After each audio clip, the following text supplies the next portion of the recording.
Pandian title வச்சிருக்கேன். இந்த தம்பியா நடிச்சானா செந்தூர பாண்டி தம்பிடா அப்படின்றது அவனுக்கு ஒரு ஃபோக்கஸ் கிடைக்கும், ஒரு அங்கீகாரம் கிடைக்கும். இன்னைக்கு ஒரு பிஎன்சிலாம் வந்து விஜயகாந்த் தான் அந்த காலகட்டங்கள். உங்க தம்பியாவை நடிக்கிறான் அப்படின்னா அப்போல்லாம் சினிமாவில் எப்படின்னா சினிமாவில் பார்க்கறது உண்மைன்னு நினைப்பாங்க. சில கிராமங்கள்ல 2 பேரும் உண்மையிலேயே அண்ணன் தம்பியா, ஏன்னா அவர் பேர் விஜயகாந்த் ஒரு பேர் விஜய்னு வச்சிருக்கு அப்படின்ற ஒரு நம்பிக்கை கூட இருந்துச்சு. அதை நான் சொல்லி உங்க தம்பியா நடிக்கணும் அப்படியா சார், ஓகே சார், எப்போ சார், இல்ல நீங்க டேட் சொல்லுங்க, இல்ல சார்.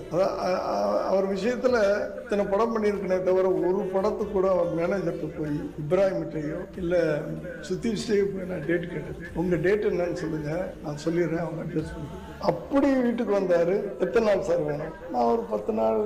இல்ல சார், ஃபுல்லா பண்ணுங்க, நீங்க என்ன விஜய் பண்ணுங்க, எத்தனை நாள் வேணும்? இப்போ ஒரு 17-18 நாள். ஓகே சார், எப்போ சார் வரணும்? எங்க சார் பொள்ளாச்சி, எப்போ வரணும்? அப்படி சரி, எல்லாம் முடிஞ்சது. அன்னைக்கு போயிட்டாரு. ஒரு வாரம் கழிச்சு விஜய் போன்ல அட்வான்ஸ் கொடுக்கணும். அட்வான்ஸா எதுக்கு சார்? தம்பிக்கு ஹெல்ப் பண்ணுன்னு கேட்குறீங்க சார். எல்லாம் வேணாம் சார் அப்படின்ற. இல்லை நல்லா இருக்காது, உங்களை வச்சு நான் படம் பண்ணுறேன், உங்களை வச்சு வியாபாரம் பண்ண போகிறேன். வியாபாரம் தானே இருக்குது, நல்லா இருக்காது. நீங்கள் பணம் கொடுத்தீங்கன்னா நடிக்க மாட்டேன், நீங்கள் எனக்கு சம்பளம் பேசி பணம் கொடுத்தீங்கன்னா நடிக்க மாட்டேன். படம் பெரிய ஹிட்டு, பெரிய லாபம் எனக்கு. நான் சும்மா இருக்கக்கூடாதுல்ல, எனக்கு ஒரு நன்றி கடன் நான் பண்ணி ஆகணும்.